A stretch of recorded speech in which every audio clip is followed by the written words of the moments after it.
ஹே hi praise God happy morning. எல்லோரும் எப்படி இருக்கீங்க? இது மார்னிங் வீடியோ இல்லை, வெரி சாரி, இது ஈவினிங் வீடியோ தான்.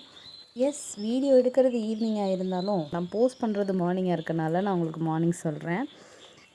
இந்த வீடியோவில் பார்த்தீங்கன்னா எங்கள் கிளைமேட் பார்த்தீங்களா, மழையும் இல்லாமல் வெயிலும் இல்லாமல் அழகாக ப்ளசண்ட்டாக இருக்குது.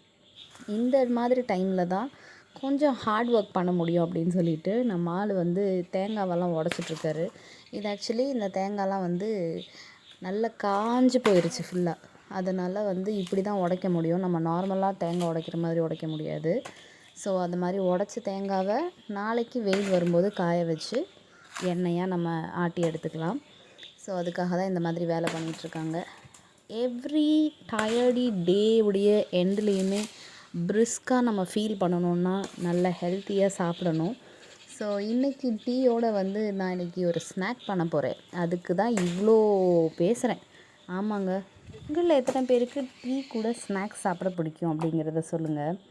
இப்போ உங்கள் வீட்டுக்கார் இவ்வளோ வேலை செய்கிறாரே, நீ என்னம்மா உட்காந்து வீடியோ எடுத்துகிட்ருக்குறேன்னு தானே கேட்குறீங்க. ஆக்சுவலி இந்த தேங்காய் வந்து சிரட்டையோடு ஒட்டிகிட்ருக்கோம், அதை எடுக்கணும். இது நெக்ஸ்ட் டே வெயிலில் காய வச்சதுக்கப்புறம் இந்த மாதிரி குட்டி குட்டியாக கட் பண்ணணும். இதெல்லாம் தான் என் டியூட்டி. இதுக்கப்புறமா கடைக்கு கொண்டு போகிறது, அதை ஆட்டி கொண்டு வர்றது, இதெல்லாம் அவருடைய டியூட்டி. சரி, நம்ம ஸ்நாக்ஸ் பண்ண போவோமா?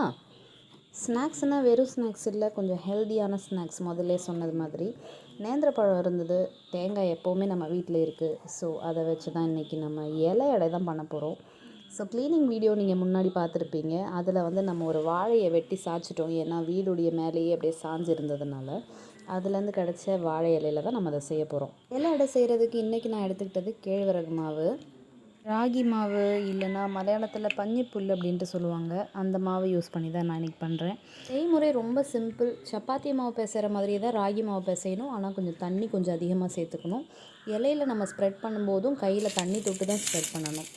நேந்திரப்பழம் என்கிட்ட இருந்ததுனால நான் நேந்திரப்பழம் ஆட் பண்ணியிருக்கிறேன். அப்படி இல்லைனா வெறும் தேங்காயும் வெள்ளைப்பாகு மட்டும் போதும்.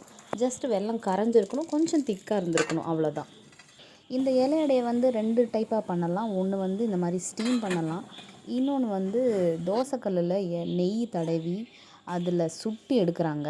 அப்படியும் நான் கேள்விப்பட்டிருக்கேன். நான் இந்த மாதிரி செஞ்சதே கிடையாது. நான் ஸ்டீம் பண்ணி மட்டும் தான் செஞ்சுருக்கேன். இதுதான் ஃபஸ்ட் டைம் நான் அப்படி பண்ணுறேன். நீங்கள் இந்த மாதிரி இலை அடையெல்லாம் சாப்பிட்ருக்கீங்களா, செஞ்சுருக்கீங்களாங்கிறத கமெண்ட் பண்ணுங்கள், தெரிஞ்சுக்கிறேன். எத்தனை பேருக்கு ஹெல்தி ஸ்நாக்ஸ் பிடிக்கும், இல்லைன்னா என்ன மாதிரி வந்து வாய்க்கு இந்த நமன்ட்டு இருக்கிறப்ப வந்து அன்ஹெல்தி ஸ்நாக்ஸ் தான் ரொம்ப டேஸ்டியாக தெரியுமா? உங்களுக்கு அந்த மாதிரிலாம் இருக்கான்னு இந்த மாதிரி இலை அடையை விட எண்ணெயில் நல்லா ஃப்ரை பண்ண பஜ்ஜியோ இல்லைன்னா போண்டாவோ இருந்ததுன்னா எப்படி இருக்கும்ல? எனக்கு என்னமோ அப்படி தாங்க தோணுது. சரி, இலை அடையெல்லாம் இருக்கட்டும், நம்ம இஞ்சி டீ என்ன ஆச்சுன்னு பார்ப்போம். இஞ்சி டீ இல்லாமல் எப்படிங்க ஒரு ஸ்நாக்ஸ் சாப்பிட்றது?